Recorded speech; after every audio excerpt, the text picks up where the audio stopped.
Das ist aber für jeder Unternehmer, der in irgendeiner Form hier sich betätigen möchte, hier Business machen möchte oder auch hier einen Hub aufbauen möchte, ist es ein sehr, sehr freundliches Umfeld, um sich hier anzusiedeln. Die Regulatorien sind nach wie vor sehr tief. Wir können innerhalb von einem Monat kriegen wir normalerweise eigentlich alles hin mit Visum, mit Business-Lizenz, mit Office. Und wenn man auch hier lebt, dann ist es einfach, dann merkt man einfach auch, dass da ein Drive ist, wo man sehr selten findet. Perspektive Ausland. Der Podcast für Unternehmer und Freiberufler, die es ins Ausland zieht. Egal ob Steuerplanung, Auslandsfirmengründung oder Lifestyle-Fragen. Hier geht's jede Woche zur Sache. Und hier sind deine Gastgeber, Daniel Taborek und Sebastian Sauerborn.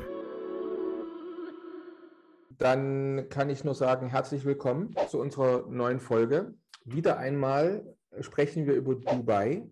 Nicht das erste Mal bei uns auf dem Kanal. Es liegt auch einfach daran, dass es immer wieder interessante Themenentwicklungen gibt. Und heute, wie gesagt, beleuchten wir mal die zahlreichen Vorteile der International Free Zone Authority, der IFZA, in Dubai.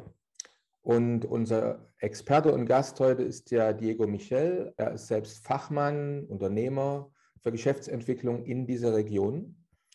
Und ja, wir wollen einfach heute mal so die wichtigsten Aspekte, Vorteile, Standortvorteile, steuerlichen Vorteile, natürlich auch die angebotenen Services dieser Freihandelszone hören, diskutieren und freuen uns, dass Sie Zeit haben, dass Sie bei uns sind heute. Und vielleicht stellen Sie sich unseren Zuschauern und Zuhörern einmal selbst vor. Natürlich, sehr, sehr gerne. Auch von meiner Seite her herzlichen Dank für die Möglichkeit, hier mit Ihnen zu sprechen. Ich freue mich sehr auf die Möglichkeit und freue mich sehr, auch ein bisschen was über unsere Free Zone wie auch über Dubai natürlich zu erzählen. Vielleicht ein bisschen was zu meiner Person. Mein Name ist Diego Michel. Ich bin ursprünglich aus Zürich, aus der Schweiz. Man wird es wahrscheinlich am Hochdeutsch ein bisschen raushören. Ich werde mein Bestes geben, um ein gutes Hochdeutsch in den nächsten 60 Minuten hinzubringen, aber man verzeiht mir meinen kleinen Schweizer Akzent, den kriegt man leider nie ganz richtig raus. Wir haben ja beide in der Schweiz gewohnt, Herr Michel. Verstehen Sie, der Herr Taborek und ich, Sie können ruhig Schweizerdeutsch reden mit uns, aber halt die anderen Hörer, die werden halt vielleicht dann ein bisschen im Regen stehen. Ja. Das mache ich jetzt zum Wohle der Hörer, lassen wir das schön auf Hochdeutsch. Aber sehr gut. Ja, zu meiner Person. Ich habe die Schweiz vor rund 7 Jahren verlassen. Ich habe lange im Ausland gelebt, habe rund 4 Jahre lang in New York gearbeitet, bin dann wunderschön gleich zu Beginn von der Covid-Pandemie nach Asien gezogen, habe 2,5 Jahre in Singapur gearbeitet und bin jetzt ganz neu seit diesem Sommer in Dubai angesiedelt, bin rübergezogen, freue mich wahnsinnig hier zu sein in dieser tollen Stadt. Arbeite, wie der Herr Taborek das schon gesagt hat, für die IFZA, eine Freihandelszone hier in Dubai, und bin zuständig für die sogenannten Dachmärkte, bedeutet in erster Linie die deutschsprachigen Länder, Deutschland, Österreich und die Schweiz. Und freue mich sehr, da ein bisschen mit Ihnen darüber zu sprechen und hoffentlich bestmöglich den Hörern Auskunft zu geben, was wir machen und was die Vorteile sind von der Freihandelszone und natürlich auch dem Standort Dubai. Klasse. Gute Vorstellung, vielen Dank. Jetzt Sebastian, du hast mir ja auch erzählt, dass eine ganze Reihe von Mandanten, die bis vor kurzem Dubai noch auf der Shortlist als möglichen Wohnsitz oder Firmensitz hatten, gerade in letzter Zeit, da wegen der Verschlechterung der steuerlichen Rahmenbedingungen, erstmal wieder umentschieden haben. Jetzt bin ich ja gespannt, ob sich das dann heute wieder in die andere Richtung vielleicht ändert durch das Gespräch mit unserem Gast. Aber generell ist es erstmal richtig, dass es also in letzter Zeit schon einige Mandanten gab, die Dubai erstmal wieder von der Shortlist gestrichen haben, Sebastian? Ja, auf jeden Fall. Und da wird mich jetzt auch mal Ihre Einschätzung interessieren, Herr Michel. Also so aus meiner Sicht sieht das Ganze jetzt ja so aus. Also die Körperschaftssteuer oder besser gesagt die Gewinnsteuer dort in Dubai wurde ja letztlich für lange Zeit angekündigt und vorangekündigt, die jetzt hier praktisch dann im Juni in Kraft getreten ist. Viele Dinge blieben zunächst unklar. 2022 wurden dann Versprechungen gemacht seitens der Regierung, dass jetzt die Steuervorteile vor allen Dingen eben für die Gesellschaften in den Free Zones hier erhalten bleiben würden. Aber als dann tatsächlich am Tag, bevor die Steuer dann in Kraft getreten ist, veröffentlicht wurde, dass doch die meisten Free Zone Companies tatsächlich die Steuer bezahlen müssen, außer es treten bestimmte sind in bestimmten Bereichen tätig oder machen jetzt, überschreiten einen gewissen Gewinn nicht oder machen innerhalb der Free Zones Business. Hat es ja doch erstmal viele im Grunde wie eine kalte Dusche auch erwischt. Aus meiner Sicht stellt sich das Ganze so dar, dass einfach die Emirate hier auch unter erheblichem Druck waren. Ich meine, man war da auf der Blacklist der EU, auf der Greylist der FATF. Man musste einfach hier irgendwo auch ein bisschen den Sturm glätten. Man musste einfach zeigen, dass Dubai jetzt im Grunde auch, sage ich mal, maturiert ist, also gereift ist, dass man jetzt vielleicht auch ein anderes Zeitalter in den Emiraten erreicht, wo vielleicht auf eine andere Art Business gemacht wird, wie es vorher war. Ich habe einen sehr interessanten Artikel in der Washington Post gestern gelesen, wo im Grunde erwartet wird, dass jetzt viele Hedgefonds nach Dubai umziehen, weil Fundmanagement ist ja eine der Aktivitäten in den Free Zones, die steuerlich freigestellt sind, dass es große Rekrutierungsarbeiten gibt, letztlich hier hochqualifiziertes Personal in London und in der EU abzuwerben. Das sind zum einen natürlich interessante Zeiten, die dort anstehen, aber man muss schon sagen, dass es vielleicht in gewisser Weise auch so einen Bruch mit der Vergangenheit gibt, wo man einfach jeden eingeladen hat, der kann da steuerfrei leben, kann da steuerfrei Business machen, jeder Influencer, jeder Online-Unternehmer, sondern man hat jetzt schon eher so High-Quality-Business so in mind, will ich mal sagen. Ja? Würden Sie das genauso sehen? Tatsächlich, ich kann sehr vieles von dem Gesagten absolut so unterschreiben. Ich glaube, es ist irgendwo in der Weiterentwicklung von den Vereinigten Arabischen Emiraten. Ganz viele Themen, die Sie angesprochen haben, sind absolut korrekt. Es gibt natürlich internationale Ausrichtungen, wo auch dieses Land in irgendeiner Form davon oder damit partizipieren muss. Und das sehen wir da, das ist ein Schritt genau in diese Richtung, ne, von internationalen OECD-Standards, damit man auch versucht, eine Angleichung an internationale Standards hinzukriegen. Vielleicht gehe ich noch ein bisschen kurz auf die Rahmenbedingungen ein, für die Zuhörer, die das jetzt noch nicht so im Detail studiert haben, ne, dass wir das vielleicht auch noch ganz kurz erwähnen können. Es ist so, dass die UAE eine Gewinnsteuer eingeführt hat von 9%. Diese Einführung kam, wie bereits gesagt, diesen Sommer. Es gab eine Ankündigungsphase.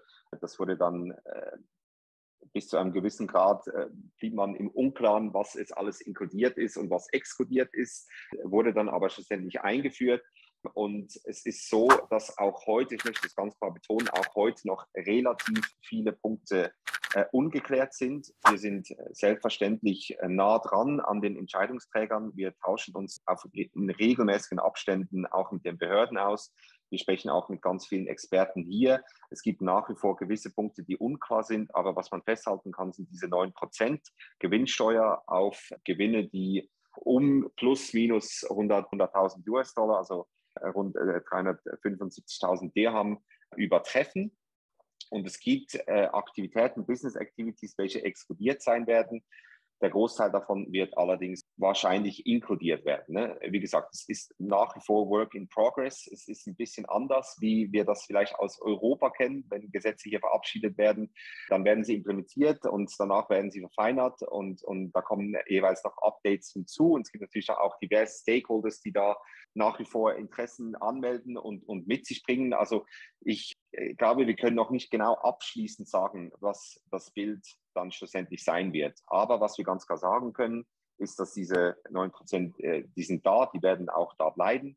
Es wird somit auch eine ganze Reihe an nachfolgenden Themenschwerpunkten natürlich implementiert werden, sei das Thema Bookkeeping, im weiteren Sinne natürlich auch das Thema Auditing. Also für mich ist es irgendwo ein nächster Schritt, der Standort hier gehen will oder gehen muss, je nach Betrachtungsweise.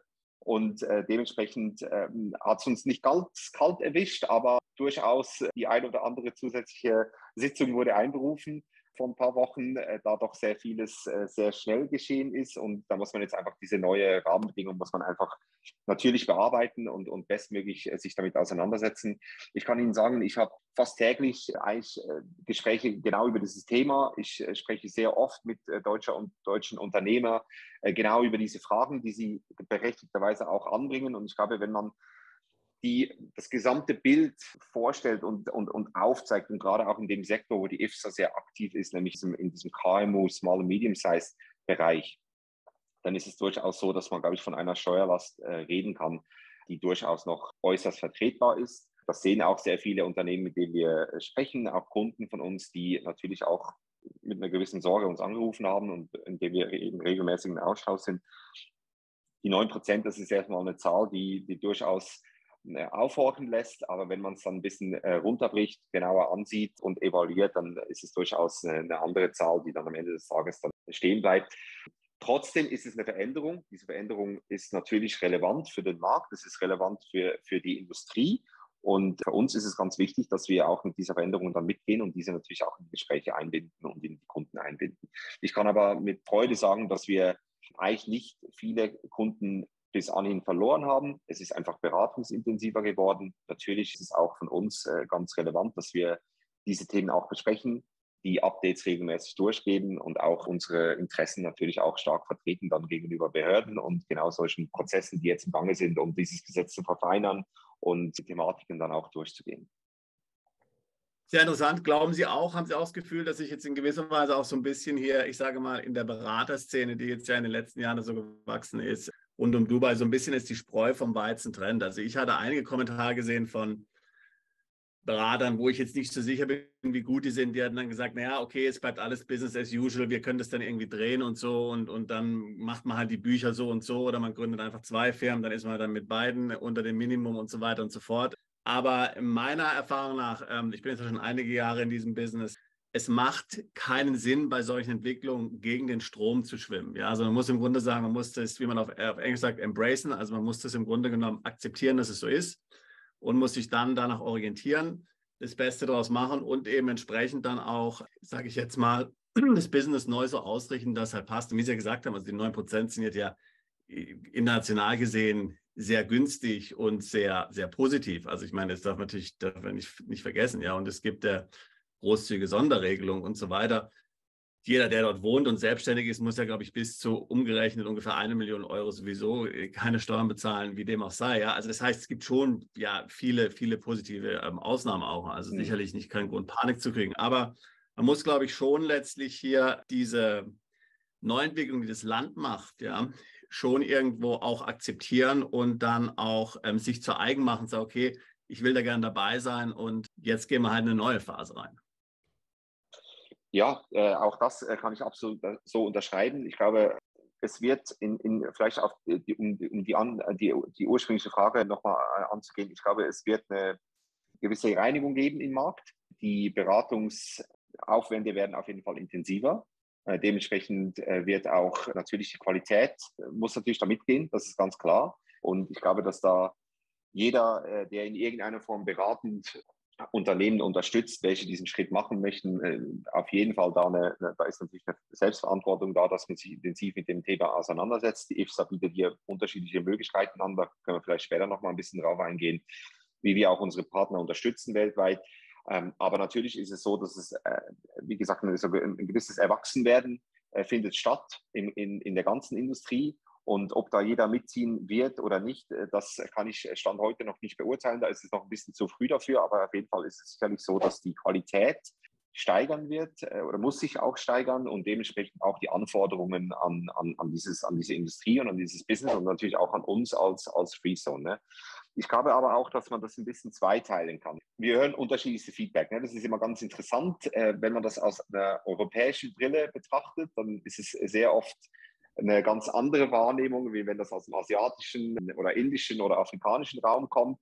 Da sind diese Themen eigentlich nicht allzu groß, da werden diese nicht allzu groß diskutiert und wir sind natürlich sehr international, sprich wir haben wirklich Kunden von der ganzen Welt und da gibt es durchaus regionale Unterschiede in der Wahrnehmung zu diesen Thematiken. Ne? Aber natürlich bin ich zuständig für die europäischen Märkte und dieser Podcast ist ja auch speziell jetzt für deutschsprachige Kunden und da ist es einfach so, dass wir merken, es ist beratungsintensiver geworden. Es braucht die Kompetenz, um auch solche Fragen zu beantworten, weil jedes Unternehmen, das diesen Schritt machen möchte, kommt sowieso mit einer Vielzahl an Fragen und einer Vielzahl an Thematiken und das ist jetzt einfach noch eine zusätzliche, die damit reinkommt.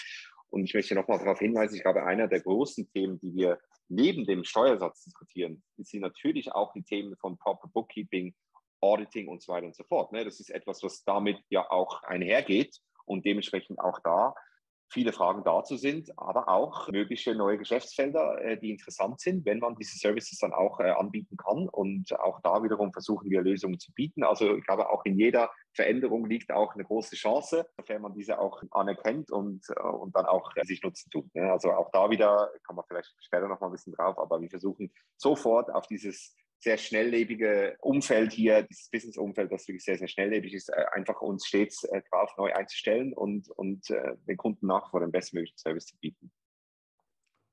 Ja, klasse. Dann, wenn wir jetzt nochmal direkt vielleicht auch auf die IFZ zu sprechen kommen, unter dem ganzen Kontext, der jetzt hier schon angerissen wurde, also auch gerade den steuerlichen Veränderungen, der Situation, so gewisse Anreize oder auch vielleicht abgeschwächte Anreize für Dubai als Standort. Was ist jetzt der besondere Reiz oder der Vorteil, wenn ich jetzt mit meinem Unternehmen, mit meiner Geschäftsidee zu Ihnen komme? Ja, also ich bin absolut überzeugt davon, dass die Steuerthematik ist nur ein Teil von dem Standort in Dubai. Und je länger ich hier bin, desto mehr bin ich überzeugt, dass es eigentlich ein kleiner Aspekt ist. Es gibt so viel mehr, was sowohl das Land, wie aber auch die Stadt, wie aber auch wir als Freezone hier anbieten können. Ich glaube, in erster Linie ist es einfach mal wichtig zu betrachten, dass die UAE und in erster Linie natürlich Dubai einfach einer dieser globalen Mega-Hubs ist. Ne? Es ist ein absolutes Zentrum für eine Vielzahl an unterschiedlichen Märkten, sei das natürlich im Nahen Osten, wo es der absolute zentrale Hub ist, aber auch die Nähe zu den asiatischen Märkten, die Nähe zu den afrikanischen Märkten, ultimativ umgekehrt natürlich auch die Nähe zu den europäischen Märkten. Es ist einfach einer der ganz zentralen Hubs. Wir haben das mal ausgerechnet. Ich glaube, innerhalb von 6 Flugstunden hat man irgendwo um die 2,5 Milliarden Menschen oder mögliche Kunden, die man erreichen kann. Und ich glaube, das ist weltweit einzigartig. Also alleine schon der Standort selber ist einfach eine wahnsinnig interessante Ausgangslage für ganz viele Unternehmer weltweit, welche in unterschiedlichen Märkten aktiv sein möchten und können. Zum anderen, glaube ich, ist es ein wahnsinnig businessfreundliches Land und auch eine Stadt. Wir erleben das jeden Tag, wie schnell und wie unkompliziert die Prozesse hier sind. Es ist sehr, sehr anspruchsvoll. Man muss immer mit dabei bleiben, ne, weil es ist stetige Veränderung, das wir ganz klar sehen.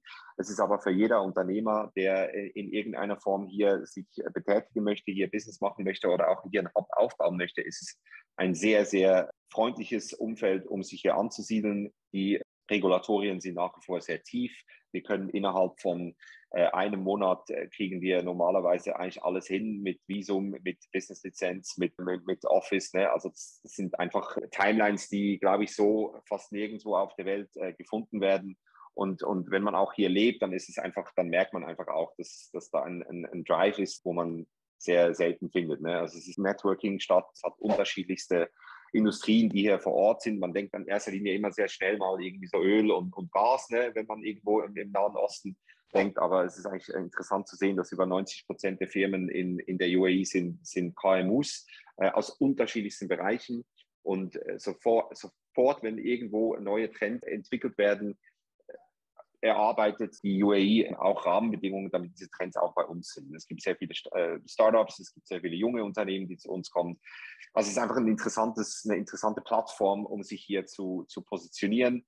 Und das sehen wir natürlich auch ganz klar in unserer täglichen Arbeit, ne? Dass wir unterschiedlichste Anfragen haben von diversen Industrien aus diversen Märkten und diversen Ländern auch. Also ich glaube, der Dubai-Standort per se, ich kann das nicht hoch genug halten, das ist, glaube ich, einer der interessantesten Standorte weltweit, wenn man sein Business erweitern möchte und wenn man diese Märkte erschließen möchte. Und zum anderen ist es auch so, dass wir natürlich uns genau auf diese Rolle ausgerichtet haben, ne? Und versuchen genau solche Bedürfnisse bestmöglich abzudecken, unkompliziert, schnell, vereinfachte Lösungen anzubieten, ohne große Bürokratie, ohne große regulatorische Hindernisse, diese Möglichkeit zu entwickeln, sodass der Unternehmen sich nicht allzu lange mit der Gründung befassen muss, sondern relativ schnell eigentlich loslegen kann und seine Arbeit nachgehen. Jetzt muss ich auch nochmal nachhaken, wenn wir jetzt das gerade für unsere Zuschauer und Zuhörer nochmal plastisch machen. Also wir reden jetzt hier von dem Unterschied. Ich kann ja normal in Dubai ein Unternehmen gründen, kann meinen Wohnsitz und Unternehmenssitz in Dubai nehmen. Vielleicht können Sie nochmal für unsere Zuschauer und Zuhörer besonders eben hervorheben, weil wir sprechen jetzt hier über die IFZA. was das jetzt genau ist und was Sie jetzt darüber hinaus für Vorteile bieten. Also warum komme ich zu Ihnen und mache es nicht Natürlich. woanders außerhalb? Ich denke, das müssen wir jetzt nochmal ganz klar rausstellen, bitte. Auf jeden Fall, sehr, sehr gerne sogar. Das ist eine sehr gute und sehr wichtige und relevante Frage. Ne? Also es gibt, vielleicht ganz kurz, gehen wir noch mal einen Schritt zurück. Was ist eigentlich eine Freihandelszone? Dass wir vielleicht das auch noch geklärt haben. Freihandelszone ist grundsätzlich eigentlich ein geografisch abgegrenzter Wirtschaftsraum, eine Wirtschaftszone, und innerhalb von dieser Zone gelten spezielle Regularien, spezielle Gesetze, spezielle Prozesse, die es so ansonsten nicht gibt. Wir haben mittlerweile seit 40 Jahren unterschiedliche Free Zones in der UAE. Das gibt es nicht nur hier in den Emiraten, sondern auch in anderen Ländern im Nahen Osten.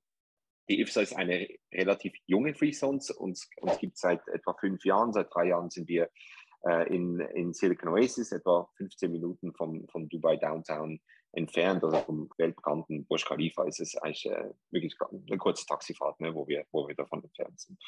Und was wir bei uns haben, sind glaube ich, 2 ganz große Vorteile. Zum einen ist es so, dass es keine Beschränkung gibt, was ausländisches Eigentum anbelangt. Sprich, man ist zu 100% Eigentümer seines Unternehmens. Es gibt also keinen lokalen Investor, der noch in irgendeiner Form dazustoßen muss. Zum anderen ist es auch so, dass es keine Beschränkungen gibt, wenn es um irgendwelche Rückführung von Kapitalen oder Gewinnen geht. Das bedeutet, es ist wirklich im Eigentum des Unternehmers angedacht. Das ist mal die ganz grundsätzliche Idee. Ne? Jetzt vielleicht ein bisschen spezifischer, was die IFSA macht. Der Name sagt schon, wie Sie das anfangs erwähnt haben, das I steht für International, und das ist ganz klar unsere Ausrichtung. Wir haben eine ganz starke Ausrichtung auf die internationalen Märkte. Bedeutet, wir suchen Leute, die ganz konkret aus den jeweiligen Märkten kommen, die Sprache sprechen, zum einen die Kultur, die Unternehmenskultur gut verstehen und somit auch bestmöglich beraten. Also ich bin Teil des internationalen Teams. Wie gesagt, ich bin aus der Schweiz. Meine Teamkollegen sind in erster Linie aus Deutschland. Wir sind ein deutsch geführtes Unternehmen, bedeutet, wir haben das ganze Management, das auch deutsch ist. Aber ich habe auch Kollegen, die sind aus Russland, die den russischen Markt betreuen. Ich habe Kollegen, die sind aus China, die betreuen den chinesischen Markt. Ich habe Kollegen aus Südamerika, die betreuen die spanisch sprechenden Märkte. Also wir versuchen ganz klar in dieses lokale Verständnis damit mit reinzubringen und dieses International voranzubringen. Ne? Und ich glaube, das ist ein großer Vorteil. Wenn ich mit Kunden spreche, dann ist es einfach oft so, dass die Sprache ein wichtiger Faktor ist, dass man einfach in der Muttersprache kommunizieren kann, dass man aber auch sehr gut die lokalen Bedürfnisse versteht, weil jedes Land natürlich andere Anforderungen, andere Regulatorien mit sich bringt, und dementsprechend versuchen wir dem auch gerecht zu werden. Ne? Also ich glaube, die IFSA selbst, neben anderen Free Zones, die auch sehr tolle Arbeit machen und natürlich auch ihre Berechtigung haben, wir fokussieren uns auf KMUs in internationalen Märkten, ganz starken Fokus auf Europa, in erster Linie auf die Dachmärkte, aber natürlich auch auf andere interessante, zielgerichtete Märkte. So, jetzt vielleicht nochmal, wer sich das jetzt noch nicht so richtig vorstellen kann, wer noch nie in einer Free Zone sozusagen ein Unternehmen gegründet hat und so weiter und so fort. Vielleicht können Sie mal ganz kurz beschreiben, den Zuschauern und Zuhörern, wie kann man sich das direkt bei Ihnen vor Ort vorstellen? Ist das eine gated Fläche, womit irgendwie mit einem großen Zaun drumherum, wo man irgendwo dann so Schlagbaum geht hoch und man geht rein? Gibt es dort vielleicht auch ein eigenes Zolllager? Es gibt ja jetzt Freihandelszonen, die sich zum Beispiel besonders hervortun, indem sie eine besonders beschleunigte Zollabwicklung haben. Das heißt, man bekommt die Ware viel, viel schneller vielleicht in die Zone rein oder wieder raus und so weiter und so fort. Also was bieten Sie da vielleicht für Vorteile gegenüber anderen Free Zones oder generell, wie kann man sich das bei Ihnen vorstellen, wenn ich mich dafür entscheide, nicht außerhalb, sondern bei Ihnen sozusagen ansässig zu werden?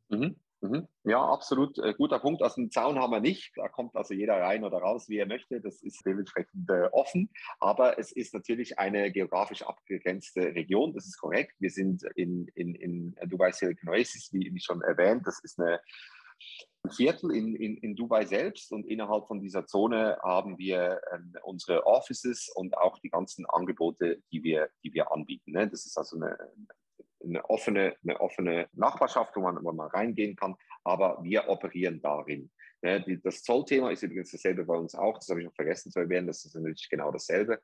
Aber ich glaube, was vielleicht ein bisschen zum Prozess, ne? Dass man das ein bisschen erklären kann, wie funktioniert das eigentlich. Es ist eigentlich ein relativ simpler Prozess, der eigentlich tatsächlich wirklich wenig Grundvoraussetzungen mit sich bringt. Also natürlich muss man in erster Linie eine Business-Idee haben, ein Business entweder schon haben oder gründen. Wir bieten eine Vielzahl an Services an.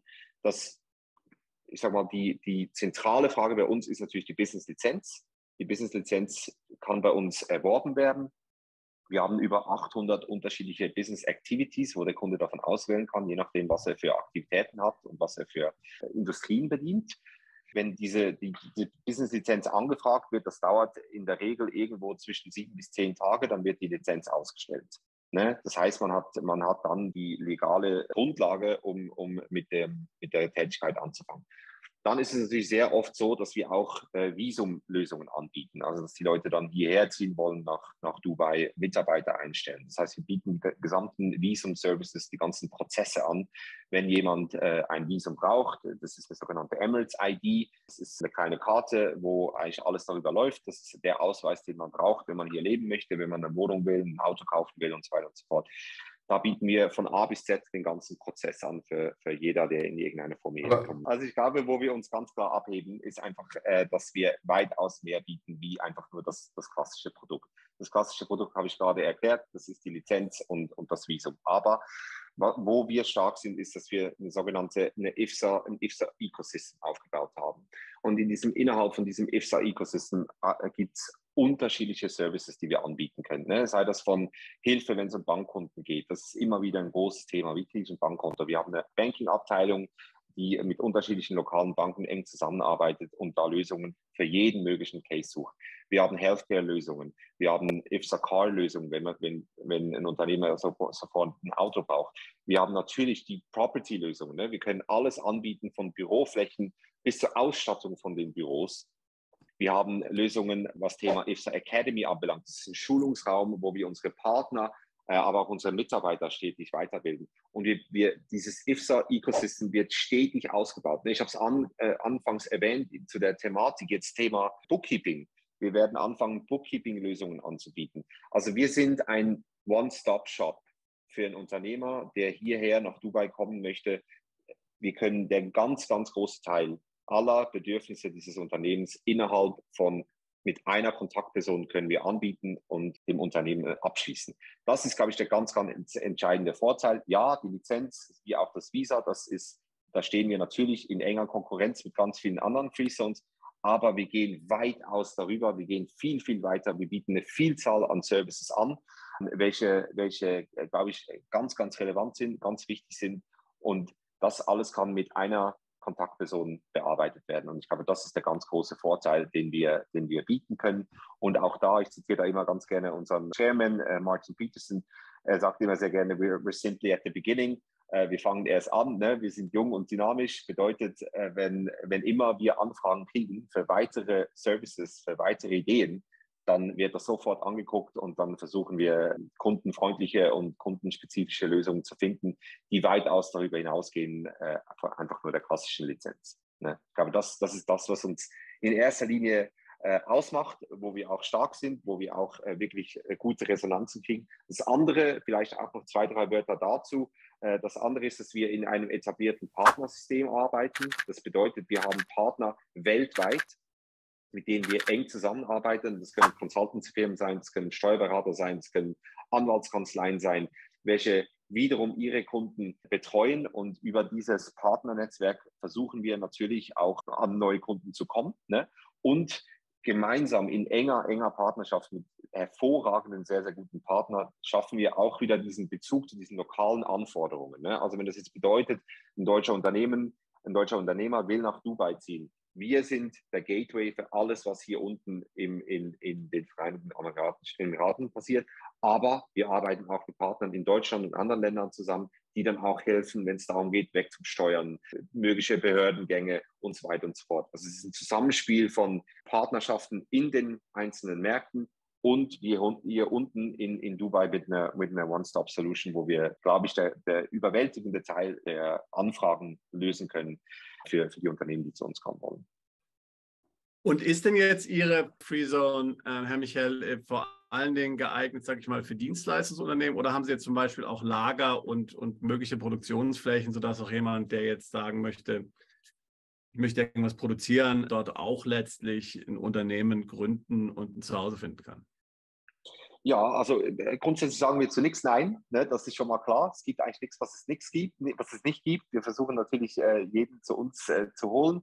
Wir haben auch Lagerstätte, die wir anbieten können, sollte das der Fall sein. In erster Linie sind wir ganz klar ausgerichtet auf Dienstleistungen. Ich glaube, das kann man so sagen. Das ist sicherlich unsere Core-Kompetenz, wo wir sehr stark sind, wo wir sehr schnell sind und auch diese Sachen umsetzen können.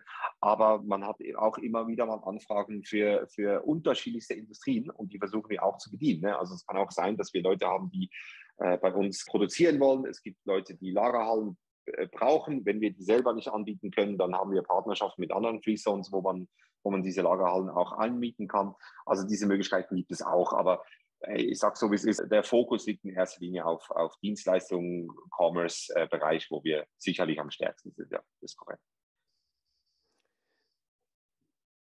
Ist denn jetzt eigentlich eine Frage ganz am Rande, diese Firmengründung also was ja immer wieder als Vorteil einer Free Zone in Dubai zum Beispiel herausgestellt worden ist, Sie haben es auch schon mit angetönt, also in der Free Zone kann das Unternehmen, was ich gründe, mir 100% gehören.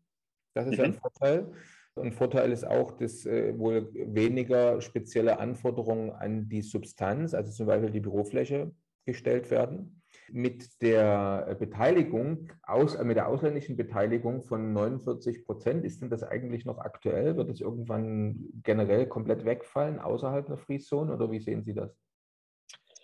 Ja, da gibt es Bestrebungen, da gibt es auch Veränderungen. Ob das stetig so bleibt, das wage ich zu bezweifeln, ganz ehrlich. Ich denke, man sieht auch schon, dass es da Bewegungen gibt, dass das auch bei einer Mainland Company nicht zwingend der Fall sein wird. Ist aber spekulativ, was da genau passiert. Ne?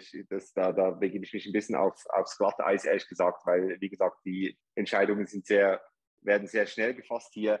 Ich konzentriere mich in erster Linie auf das, was wir anbieten können, wie es bei Mainland aussieht. Wird sich zeigen natürlich, ne, wie diese Entwicklung aussieht. Für uns ist es wichtig, dass wir diese 100% Eigentumerschaft, dass wir die bei uns behalten können, ganz klar. Und dass das Unternehmen auch gehört und Zugang hat zu sämtlichen Aktivitäten, Zugang zu sämtlichen Dokumenten, die notwendig sind. Ich glaube, das ist für uns zentral. Wie das weitergeht und was da für neue Bestimmungen kommen, das ist ein bisschen spekulativ. Aber ich denke mal, es wird wahrscheinlich irgendwann auch darauf herauslaufen, dass eine Eigentümerschaft zu 100% auch bei Mainland dann möglich sein wird. Ja. Wie viele Unternehmen gibt es denn jetzt in der IFZA schon? Wie viele Kunden und vielleicht auch wie viele deutsche Unternehmen oder Deutsch, Österreich, Schweiz, also deutschsprachige Unternehmen gibt es denn bei Ihnen schon? Ja, das ist eine sehr gute Frage. Ich glaube, wir sind jetzt mittlerweile bei 23.000 Lizenzen, die wir ausgestellt haben in den letzten 3 Jahren. Das spricht 23.000 Unternehmer, die zu uns gekommen sind. Wir haben eine sehr, sehr hohe Renewal Rate. Das ist natürlich etwas, was uns auch sehr freut. Bedeutet, dass wenn eine Lizenz wieder erneuert werden muss, dann ist das zu einem ganz, ganz großen Teil, findet das auch statt. Aber das spricht auch für uns und es spricht natürlich auch für den Standort Dubai. Es gibt natürlich viele, die sagen, ich mache mal eine Lizenz für ein Jahr, dann gucke ich mal, wie sich das entwickelt und will da nicht allzu große Risiken eingehen und werde danach entscheiden, ob ich das weiterführen werde oder nicht. Ne? Ist also ein sehr hoher Anteil.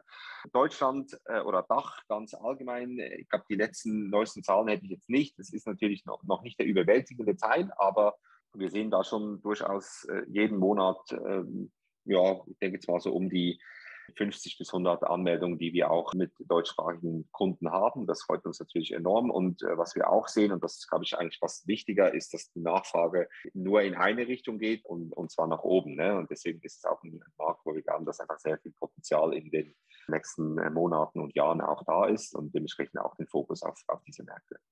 Mhm. Ich glaube, wir werden jetzt ja, soweit ich das hier einschätze, aus der Ferne letztlich eine Entwicklung sehen, wo letztlich so die Free Zone Company, die ja oftmals bisher jedenfalls, sage ich mal, vielleicht einfach eine Briefkastenfirma ist, die jemand vielleicht genutzt hat, um auch einfach dort die Aufenthaltserlaubnis zu erlangen. Wenn man das Ganze jetzt sieht, auch im Kontext der neuen steuerlichen Gesetzgebung, dann wird ja dort auch schon ganz klar großer Wert drauf gelegt, dass diese Struktur mit Leben gefüllt wird. Ja, das heißt, man sieht nicht mehr nur einfach nur irgendwelche leeren Büroräume, sondern möchte wohl tatsächlich dorthin gehen, dass man dort auch Leute, die dort arbeiten, dass letztlich auch die Wertschöpfung in der Free Zone selbst stattfindet, dass man lokale Mitarbeiter verwendet, nicht irgendwelche Freelancer, die weltweit verteilt sind, sondern dass alles stark konzentriert ist. Und das ist ja auch eine der Bedingungen letztlich dann für die steuerlichen Vergünstigungen.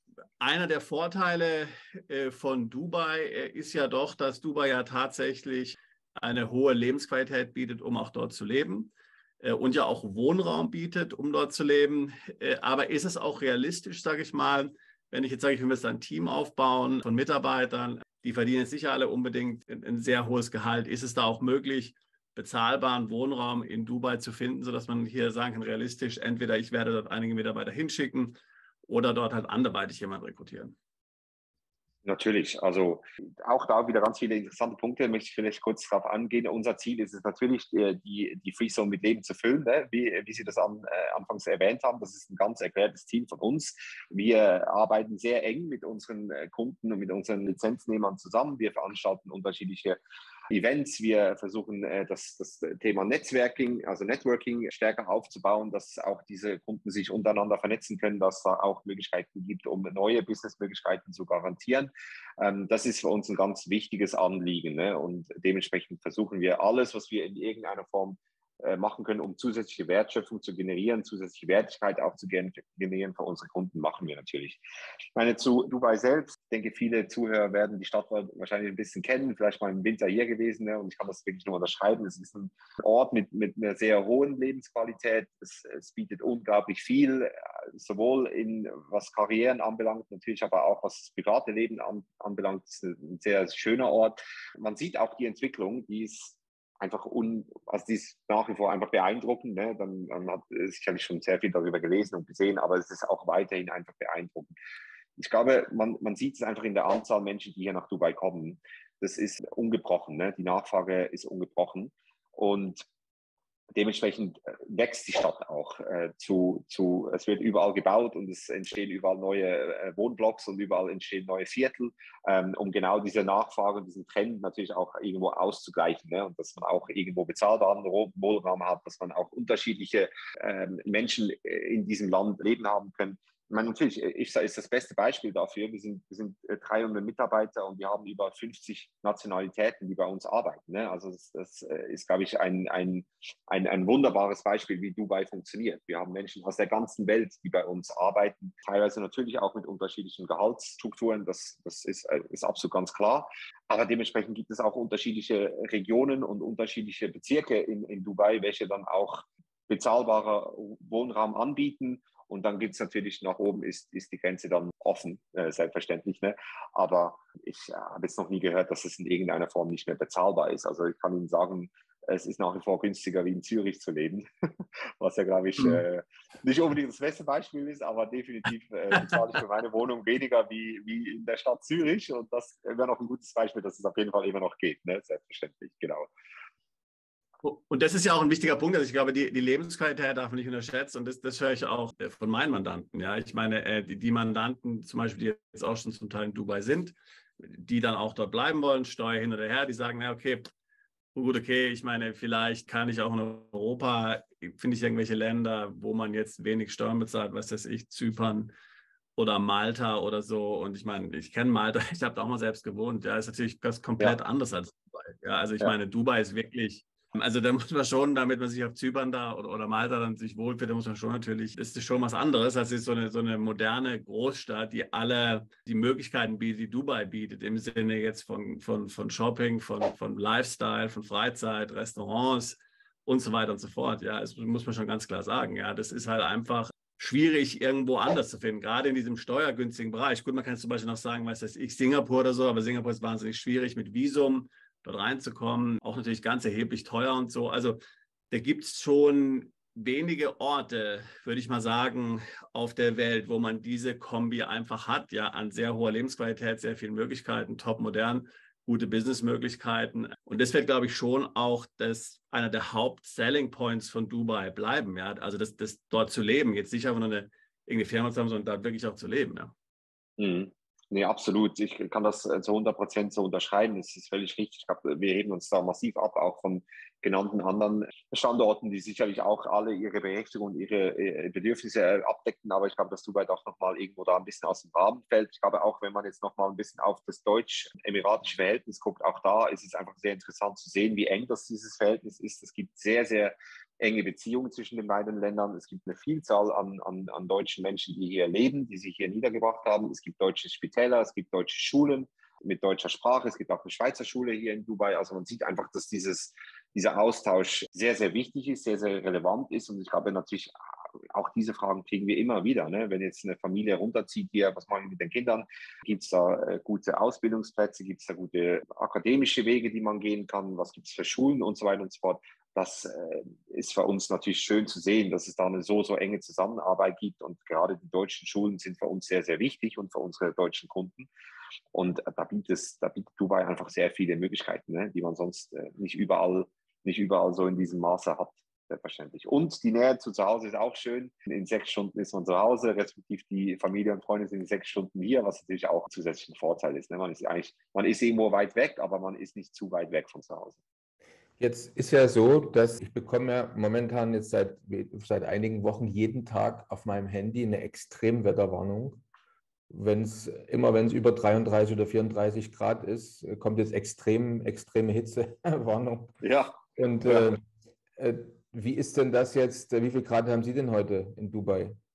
Kurz auf mein Handy. Ich glaube, ich bin jetzt bei 39. Ne? Ja, genau, 39 Grad. Um 10 vor 6 abends, genau. Ja. Ist es denn jetzt, weil man spricht da überall davon, es wird überall noch heißer, das heißt, erwartet man jetzt demnächst 60 Grad in Dubai oder ist auch ein Grund jetzt zu überlegen, wohin wandere ich aus? Ne? Ist es jetzt heißer geworden, als jetzt, wenn man das vergleicht mit den letzten 10, 20 Jahren in Dubai? Es gibt ja einige Länder, wo es heißer wird, einige, wo es vielleicht nicht heißer wird. Wie ist denn da die Prognose? Ja, also ich glaube, mit einem Satz kann man es beantworten. Es ist heiß, das ist überhaupt keine Frage. Ne? 40 Grad, das ist einfach, das kann man nicht debattieren. Es ist sehr heiß. Gott sei Dank gibt es hier Klimaanlagen, die man benutzen kann in Büroräumen und Hotels und Restaurants und so weiter und so fort. Aber der Sommer ist natürlich heiß. Aber also die letzten 25 Jahre könnte ich nicht genau die Klimatabellen sagen. Ich glaube aber, dass es da keine allzu großen Veränderungen gibt. Man hat mir gesagt, dass ich hergekommen bin, ich komme eigentlich zur schlechtesten Zeit. Ne? Im Sommer ist es einfach, da gibt es 3 Monate, die sind sehr anstrengend, die sind sehr heiß. Ich nehme das natürlich auch so wahr. Trotzdem ist es immer noch absolut lebenswert. Man kann diverse Sachen machen. Natürlich, der Herr Sauerborn hat es vorher schon angesprochen, es gibt sehr, sehr viele Freizeitgestaltungsmöglichkeiten. Und dann haben wir 8 Monate ab Oktober bis irgendwo April, Mai, ne? Einfach die wunderschönen, trockenen, warmen Winter und das ist natürlich wirklich traumhaft. Also ich glaube, heißer wird es nicht, 60 Grad, also ich gehe nicht davon aus. Natürlich gibt es Tage, die eher dann noch mal ein bisschen heißer sind, aber ich kann Ihnen sagen, irgendwann spielt es auch keine Rolle mehr, ob es jetzt 42 oder 45 oder 40 ist. Es ist dann einfach irgendwann heiß. Das ist dann einfach genauso. Die Wetterwarnung spielt es eher Rolle, ob die Temperatur sich weltweit 1,8 Grad erhöht. Ja, ich meine, es ist eher 42 oder 44, ist auch egal. Ja. Ja, hier irgendwann ist dann nicht mehr so entscheidend. Genau, ja. Richtig. Jetzt mal zurück zum Business. Jetzt hat also der eine oder andere unserer Zuschauer jetzt schon über 40 Minuten zugehört und sagt, okay, wenn ich jetzt da zu dem Herrn Michel komme und ich würde jetzt bei ihm eine Firma gründen, wie lange dauert denn das? Also ich komme jetzt zu Ihnen, stelle mich vor, habe jetzt mein Gründungsvorhaben und können Sie auch was zu den Kosten sagen? Also ungefähr, also so ein kompletter Prozess, wie viel Geld muss ich da auf dem Konto haben und mitbringen? Wie läuft das ab? Ja, sehr gerne. Gute Frage. Also ich glaube, es ist sehr spezifisch auf den Kunden ausgerichtet, natürlich. Ne? Deswegen, es gibt keine generellen Antworten diesbezüglich. Ich kann vielleicht einfach mal so ein bisschen die klassischen Anfragen beantworten und auch die Prozesse diesbezüglich. Ich würde sagen, eine Lizenz, die kriegen wir innerhalb von 7 bis 14 Tagen hin. Ein Visa kriegen wir ebenfalls innerhalb von 7 bis 21 Tagen hin. Also innerhalb von 3 Wochen sind die notwendigen Dokumente normalerweise hier. Läuft das parallel oder läuft das sequenziell, was Sie jetzt gesagt haben? Oder heißt das, innerhalb von 21 Tagen habe ich alles oder muss erst die Lizenz beantragt werden und dann das Visum? Ja, läuft es ist sowohl als auch. Also normalerweise ist es so, dass sowohl Lizenz wie auch Visum angefragt wird. Lizenz ist normalerweise schneller. Visum muss natürlich noch über diverse Behördengänge gehen. Grundsätzlich versuchen wir aber alle notwendigen Informationen gleich zu Beginn abzufragen, damit wir sofort mit allen möglichen Services und Produkten loslegen können. Ne? Also wie gesagt, ungefähre Zeit, 3 Wochen. Innerhalb von 3 Wochen kriegen wir es normalerweise hin. Es gibt natürlich Ausnahmen. Ich sage jetzt mal, es gibt gewisse Pässe, die eher komplexer sind und eher schwieriger sind. Gerade aber jetzt aus der Europäischen Union ist es normalerweise so, dass alles relativ schnell geht und relativ unkompliziert ist. Also jetzt Deutsche, Schweizer, Österreicher, das dauert normalerweise sehr, sehr schnell. Der Kunde muss selber nicht vor Ort sein. Das heißt, wir können alles über E-Mail, Telefon, Teams, Zoom operieren und machen. Das Einzige, was gemacht werden muss, ist, wenn das Visum ausgestellt werden muss, muss er nach Dubai kommen und seine Biometrics da abgeben, also seine Fingerprints und ein Foto machen. Ne? Das ist der einzige relevante Teil des Prozesses, wo der Kunde physisch hier in Singapur sein muss. Ansonsten kann aber der Kunde das alles auch vom Sofa aus zu Hause machen. Zur Kostenlage, auch da kommt es ein bisschen drauf an, wie viele Visas sind es, wie viele Jahre möchte man die Lizenz haben, braucht man ein Büro noch dazu, gibt es noch Banking-Lösungen und so weiter und so fort. Grundsätzlich ist es so, dass ich sage immer so, Handgelenk mal Pi, irgendwo bei 4.000 Euro, 4.000 bis 5.000 Euro hast du ein Standard-Package, wo du eine Lizenz und ein Visa dabei hast. Lizenz für Jahr, genau. Und dann wahrscheinlich die Mindestanforderung ist ja mindestens ein virtuelles Office. Das heißt, das müsste dann auch mit im Package drin sein. Nee, ein Office ist Teil der Lizenz. Bis zu 5 Personen kriegst du ein virtuelles Office mit einer PA-Box, also mit einer Adresse. Ab 5 Personen verlangen wir ein Büro. Okay.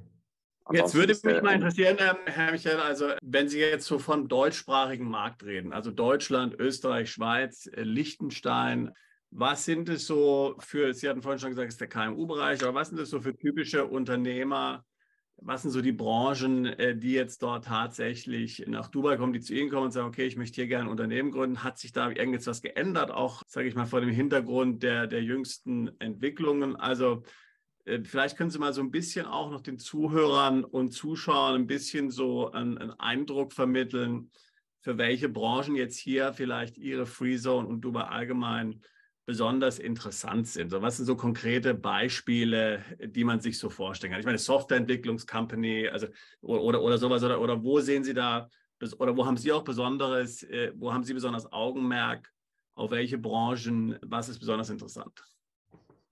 Ja, guter Punkt. Also ich glaube, ich muss mich da teilweise ein bisschen zurückhalten mit Datenschutz, ne, was ich alles für Namen hier nennen darf, aber ich kann mal so ganz grundsätzlich eine Übersicht geben. Ich glaube wirklich, nochmal, ich habe es schon früher im Gespräch erwähnt, wir sind sehr breit aufgestellt im Dienstleistungsbereich. Wir haben wirklich alles Mögliche an Anfragen, auch aus Deutschland. Das kann man definitiv so sagen. Vieles ist in diesem KMU-Bereich, wie ich es auch schon erwähnt habe. Ich denke, irgendwo zwischen 3 und 5 Personen ist ungefähr der Standard, wo wir Leute haben, die hierher kommen. Die können im Online-Bereich sein, im Trading-Bereich, Consultancy-Bereich, Marketing-Bereich, digitale Entwicklung, Crypto, Blockchain, Technology, das sind auch wichtige Themen, wo wir immer mal wieder Anfragen haben. Das ist so ein bisschen der Standard. Ne? Dann möchte ich aber auch ganz klar sagen, dass wir vermehrt auch wirklich Anfragen kriegen für deutsche Mittelständler, die hier gerne eine Tochtergesellschaft aufmachen möchten. Und da sind wir natürlich, ich habe das auch bereits erwähnt im Gespräch, dieses Ecosystem ist ein ganz, ganz wichtiger Faktor. Ne? Also wir haben jetzt zum Beispiel gar mit IMAG, großer deutscher Mittelständler, haben wir jetzt einen Deal abgeschlossen, der jetzt hier mit der IFSAN eine Tochtergesellschaft aufmacht für die Märkte hier in GCC. Und das freut uns natürlich enorm und da versuchen wir, wie gesagt, weitaus mehr anzubieten, wie jetzt einfach klassisch Lizenz und Visa. Also wir sehen einfach auch eine verstärkte Nachfrage von mittelständischen deutschen Unternehmern, um hier in Dubai sich anzusiedeln, aus unterschiedlichsten Gründen. Ne? Mir als Schweizer steht mir das nicht zu, über deutsche Politik zu urteilen. Das möchte ich auch unterlassen, aber wir sehen einfach, dass da eine gewisse Nachfrage besteht und die hat sich in den letzten Monaten eher nochmal verstärkt. Dementsprechend auch freuen wir uns über Anfragen von Unternehmern, die auch Tochtergesellschaften hier gründen möchten, die mehreres Personal runterschicken möchten, die auch deutsches Personal runterschicken möchten. Büroräumlichkeiten suchen und so weiter und so fort. Es ist eine wirklich sehr breite Palette von Kleinstunternehmen bis hin zu Mittelständler, die mittlerweile bei uns Anfragen stellen und Interesse haben, zu uns zu kommen. Es ist auch so, dass wir das Team dementsprechend auch aufbauen. Das kann ich vielleicht auch noch 2, 3 Worte darüber verlieren. Ich war da noch fast alleine vor 4 Monaten. Mittlerweile sind wir zu dritt. In 2 Monaten sind wir bereits zu 5. Also das Team wächst mit der Nachfrage und das ist eigentlich Beweis genug, dass es sehr, sehr große Nachfrage gibt aus dem deutschsprachigen Markt. Wir versuchen das bestmöglich abzudecken mit, wie gesagt, deutschen Kollegen oder Kollegen aus dem Dachbereich und deutschsprachig natürlich mit der Erfahrung, wie die Märkte funktionieren, was die Anforderungen sind. Ich kenne jetzt hier aus UK diverse Bekannte und Freunde, die jetzt schon seit einigen Jahren leben in Dubai, ja, also Briten, junge Familien, muss ich sagen, jetzt. Und die natürlich sich sagen, okay, hier in Dubai kann ich leben, dort kann ich gut verdienen, da muss ich keine Steuern bezahlen. Es ist also zum Beispiel ja viel einfacher zu sagen, okay, ich spare mal dort Geld an, um mir dann später ein Haus in London oder sonst wo zu kaufen, als wenn ich jetzt hier irgendeinen Job habe in UK, in Europa, da werden erstmal 30-40% Steuern dann abgezogen. Ja, ist natürlich vorteilhaft, wenn das Ganze komplett dann ohne Steuern geht. Ja, also da hat Dubai natürlich, ist sehr attraktiv. Ja. Sind diese Vorteile ausreichend und natürlich in Kombination auch dann mit den ganzen Vorteilen des, sag ich mal, Lifestyles und des Angebots, den die Stadt eben hat, um zum Beispiel jemanden, der jetzt eine Karriere in Zürich hat, als Banker, als Fundmanager, der vielleicht auch schon eher Senior ist, um jetzt den von Zürich nach Dubai zu locken oder von London, ja, oder Paris oder sowas? Oder denken Sie, dass Dubai da noch irgendwas machen muss? Braucht es noch viel Überredung? Wie sehen Sie diese Lage? Ja, ich glaube, also man kann mich als Beispiel nehmen. Ich glaube, allzu viel Überredungskraft braucht es nicht mehr. Natürlich kommt es auf die Industrie drauf an, das ist ganz klar. Ich kann jetzt da nicht für sämtliche Bereiche sprechen und natürlich gibt es Standortvorteile, die Dubai auch nicht hat. Ne? Nicht in jeder Industrie gleich stark vertreten wie in anderen. Aber ich kann Ihnen einfach sagen, wenn ich mit Freunden hier spreche, wenn ich Menschen hier kennenlerne, wenn ich auch bei einer AHK-Veranstaltung bin oder bei einer Swiss Chamber-Veranstaltung, wo wir unterschiedlichste Schweizer Unternehmen, unterschiedliche deutsche Unternehmen vertreten haben, dann sehen wir einfach, dass bei jeder Veranstaltung mehr Leute mit dabei sind und diese Communities stetig wachsen. Ne? Und natürlich, Sie haben England angesprochen, es ist natürlich auch ganz klar viele Engländer, die hier leben, aber man kann ja eigentlich fast jede Nation irgendwo aufzählen. Ich glaube, die Vorteile liegen absolut auf der Hand. Sie haben ein paar davon erwähnt.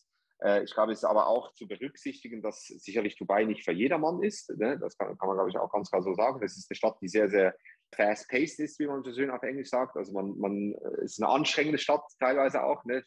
Vieles läuft sehr, sehr schnell. Es ist natürlich eine wahnsinnig multikulturelle Stadt. Also man muss auch fähig sein, um mit Menschen aus Pakistan und Indien und Australien und Frankreich an einem Tisch zu sitzen und zu arbeiten und Projekte zu lancieren. Ich weiß nicht, ob das jeder will und jeder kann. Ne? Das sind natürlich auch Ansprüche, die dann sich jeder selber überlegen muss, ob er sich dabei auch wohlfühlt und ob er das auch möchte und auch kann. Aber ganz ehrlich, ich glaube, der Standort macht sehr vieles sehr, sehr richtig und das zeigt sich einfach in den Tausenden von Menschen, die hierher kommen und hier leben und hier arbeiten und wie gesagt nochmal aus unterschiedlichen Schichten und unterschiedlichen Einkommenskategorien von ganz oben bis natürlich dann auch eher im Entwicklungsbereich. Da findet man tatsächlich wirklich alles und man findet sehr oft auch alles unter einem Dach. Das ist natürlich auch etwas so, wenn man in Deutschland oder auch in der Schweiz viele Teilbereiche von Unternehmen aussiedelt und die dann irgendwo in Indien oder in Osteuropa hat, ist es halt einfach hier alles im selben Gebäude. Und auch damit muss man klarkommen und auch diese Anforderungen sind natürlich gegeben. Da muss man sich auch damit einstellen. Und wenn man das aber kann und wenn man das möchte und wenn man in einer sehr schnelllebigen Stadt, sehr turbulenten, sehr schnelllebigen Stadt leben möchte und arbeiten möchte und sich entwickeln möchte mit der Familie, dann glaube ich, gibt es wenig Besseres der Welt zurzeit wie hier in Dubai.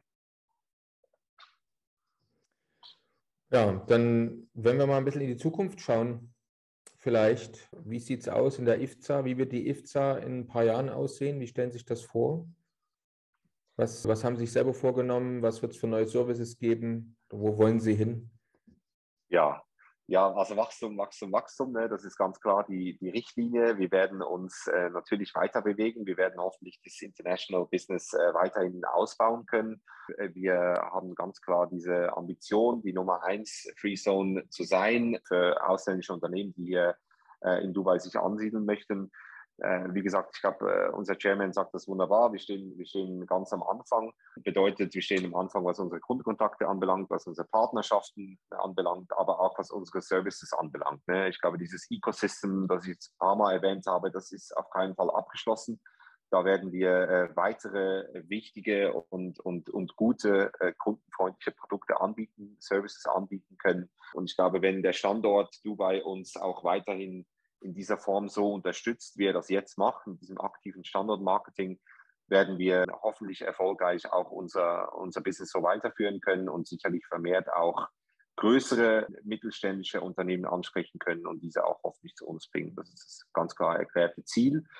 Ich glaube, 4 bis 5 Jahre Planung ist schwierig in dieser Stadt.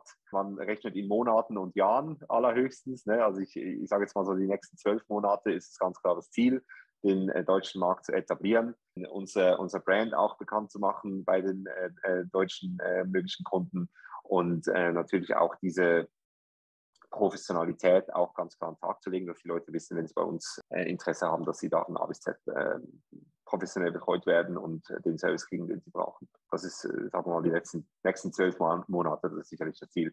Und da können wir vielleicht in einem Jahr nochmal sprechen und dann wird die Zielvorgabe wieder ein bisschen anders aussehen, ganz bestimmt. Dubai ist jetzt ja, oder generell die Emirate ist jetzt ja ein Land, was ja von den Krisen der letzten Zeit enorm profitiert hat. Ja, also zum einen mal von Corona, also und Covid. Wir haben ja letztlich dadurch komplett eine Veränderung in der Arbeitskultur letztlich hier beobachten können. Ja, und wir sind ja dort mehr oder weniger an der Quelle. Also unglaublich, wie viele Leute, die vorher jetzt sehr verwurzelt waren in Deutschland, in der Schweiz, in Österreich, auf einmal sagen, okay, ich kann jetzt von überall aus arbeiten. Da gab es ja auch in Dubai relativ wenig Restriktionen, da sind ja sowieso dann viele hingegangen. Und natürlich jetzt auch durch die Krise und durch den Krieg in der Ukraine natürlich sehr viele Russen jetzt auch dann nach Dubai umgezogen sind. Gleichzeitig hat ja aber gerade der letzte Punkt auch so ein bisschen zu, sage ich jetzt mal, internationalen Friktionen geführt. Und man sagt ja auch so, dass einer der Gründe, warum es hier diese Eintragung auf dieser Blacklist und Greylist gab, auch ein bisschen daran liegt, dass man hier vielleicht zu offen war, ja, was manche Leute anbelangt, ja, ohne jetzt hier irgendwelche Nationalitäten zu nennen. Sehen Sie das genauso? Ja, ist eine gute Frage. Ich glaube, was ich sicherlich aus Erfahrung sagen kann, ist, dass Dubai einfach, wie Sie das schon erwähnt haben, diese Krisen sehr, sehr gut umschifft und sehr, sehr gut meistert. Ne? Ich habe das gesehen, als ich in Singapur gelebt habe. Wir haben sehr viel Business an Dubai verloren, auch aus den asiatischen Märkten. Wir haben jetzt bei der IFSA eine große Anfrage auch für chinesische Unternehmen, die gesagt haben, wir können nicht mehr unser Business so gestalten, wie wir eigentlich möchten, aufgrund der Covid-Restriktionen, die zu uns gekommen sind. Sie haben den Ukraine-Krieg erwähnt. Natürlich sehen wir auch da eine große Veränderung von Unternehmen, nicht nur aus Russland, sondern auch aus der Ukraine, auch aus Zentralasien, die Dubai als Hub benutzen, weil es einfach sicherer ist und effizienter und schneller geht. Also ich glaube, Dubai hat eine Fähigkeit, diese großen Krisenherde der Welt irgendwo, ja, ich will nicht so sagen, für sich zu nutzen, aber sicherlich irgendwo das Bestmögliche draus zu machen. Und das hat man gerade in den letzten 3, 4 Jahren hat man das immer wieder festgestellt und immer mal wieder sehen können. Und auch unser Erfolg ist ein Teil davon. Das muss man ganz klar auch so sagen, ne? Dass wir natürlich auch davon profitieren, dass andere Regionen nicht so stabil sind, andere Regionen auch Restriktionen haben oder Konflikte haben, die für uns dann irgendwo auch gewisses Potenzial mitbringt, dass wir dann Unternehmer helfen, die aus diesen Regionen rauskommen möchten. Ich meine, zu der Thematik, wie viele russische Menschen hier in Dubai leben, das ist einfach ein Umstand, den man zu akzeptieren hat als Einwohner hier. Ich glaube, da kann sich jeder selber ein Bild dazu machen, ob das gut oder schlecht ist. Das möchte ich eigentlich so in dieser Form gar nicht kommentieren. Das ist jedem sich selber überlassen. Aber ich glaube, es gibt da Gründe aus unterschiedlichen Perspektiven, das unterschiedlich zu sehen natürlich. Ja gut, die Menschen ist ja eine Sache. Ich glaube, es ging auch eher so um, sage ich jetzt mal, in Anführungszeichen Kapitalströme. Ja. Ja. zu wenig kontrolliert und so, ja. Also sind ja so, sage ich jetzt mal, was ja der OECD, der EU, der den USA ja so ein bisschen ein Dorn im Auge ist, ja. Aber gut, klar, man muss sehen, wie sich das Ganze jetzt entwickeln wird, ja. Aber ich denke, also meiner Meinung nach, und ich meine, man hat es jetzt gesehen hier in der zusätzlichen Compliance, die jetzt hier generell ja kommen wird. Sie hatten vorhin ja mehrfach auch Bookkeeping und so weiter angesprochen. Ja? Also eine der Nebenwirkungen der Steuerreform ist ja, dass jetzt alle Unternehmen hier ja letztlich Buchhaltung machen müssen, ja, Jahresabschlüsse einreichen müssen, Steuererklärungen einreichen müssen. Selbst wenn sie keine Steuern bezahlen, müssen sie eine Steuererklärung einreichen. Ja? Also ich glaube schon, dass man jetzt hier sehr auch dann in Richtung Transparenz sich hin entwickeln wird und auf internationale Standards achten wird. Das ist sicherlich einer der Gründe. 100%, ist absolut genau richtig und ich glaube, da wird der eine oder andere vielleicht auch mal eine schlaflose Nacht haben letztlich, ne? Und sich genau um solche Themen kümmern müssen, die bis anhin noch nicht wirklich auf der Agenda waren, aber wir können das ja nur begrüßen. Für uns ist das ja auch gut so, ne? Wir möchten das ja auch, dass diese Professionalität auch stattfindet, dieses International auch stattfindet. Ich glaube, das hilft uns vielleicht kurzfristig gibt es irgendwo eine Delle in den Buchungen, das kann sehr gut sein, aber ich glaube, mittel- bis langfristig ist es einfach für einen Standort wie Dubai mit dieser Größenordnung, und da muss man sich einfach ganz klar von Zypern, Malta, Seychellen irgendwo absetzen. Das ist einfach eine Größenordnung, die wir hier haben, die ist nicht vergleichbar mit anderen ähnlichen Standorten. Und da ist es für uns langfristig der einzige Weg zu gehen. Ne? Also wir unterstützen das auch, dass das alles hier, dass da Prozesse auch implementiert werden, die genau dieses Professionalisieren auch mit sich bringen, weil wir einfach glauben, dass es langfristig nicht anders geht. Ne? Ja, das glaube ich auch. Das glaube ich auch. Ja.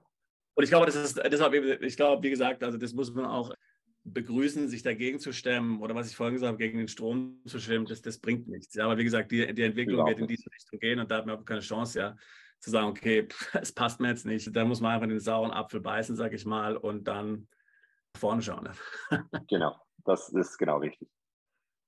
Eine Frage vielleicht noch, die mir einfällt. Sie hatten es vorhin schon mal angesprochen, dass Sie als Service auch anbieten, Kunden zu helfen, ein Bankkonto einzurichten. Das haben wir ja schon verschieden gehört, dass es nicht ganz einfach ist, in Dubai ein Bankkonto einzurichten.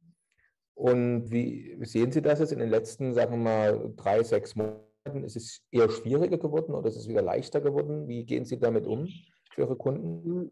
Weder noch. Ich glaube, weder schwieriger noch einfacher. Es ist so, dass wir, glaube ich, eher unser Service sehr viel verbessert haben und dementsprechend auch mehr Wissen generiert haben zu dem Thema Bankkonto.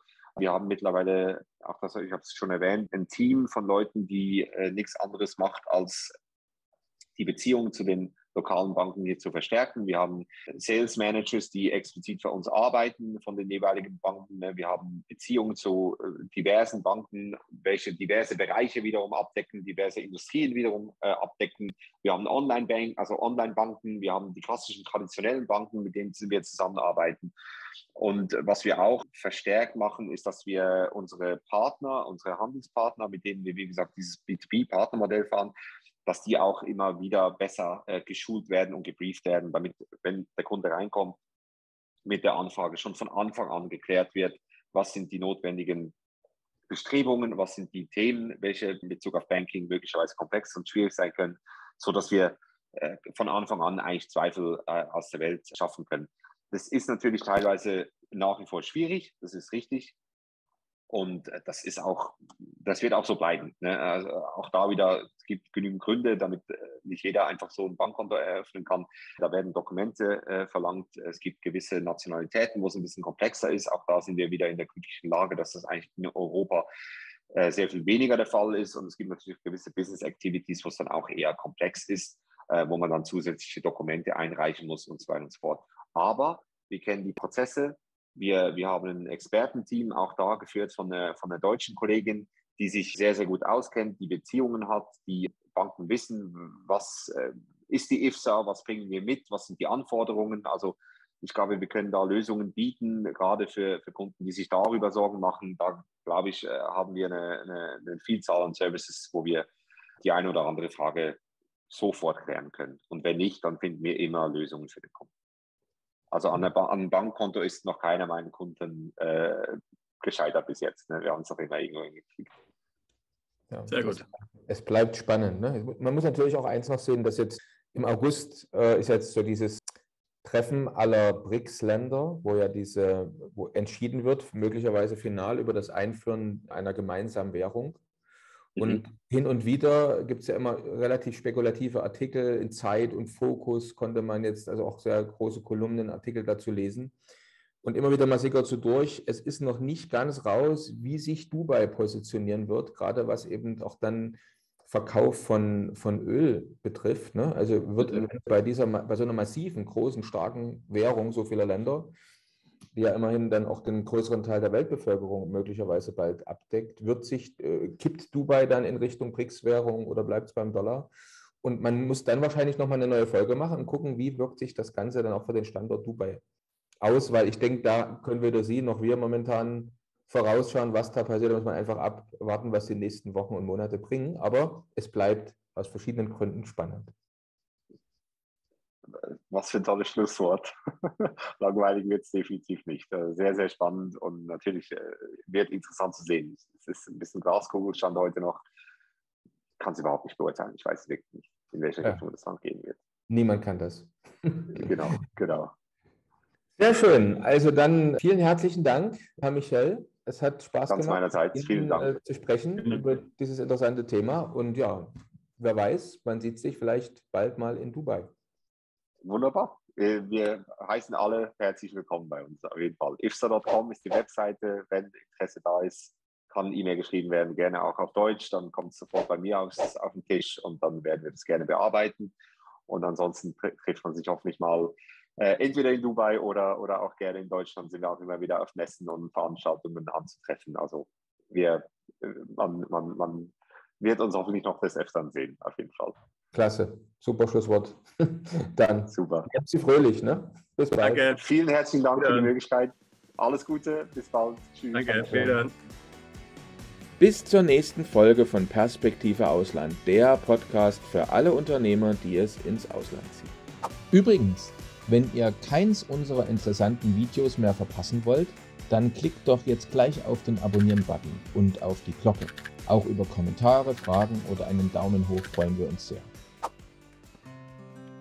Bist du Unternehmer, Freiberufler oder Investor? Zieht es dich schon lange ins Ausland? Mach heute den ersten konkreten Schritt in eine Zukunft mit mehr Geld und mehr Freiheit. Buche ein Beratungsgespräch mit Sebastian und seinen Kollegen.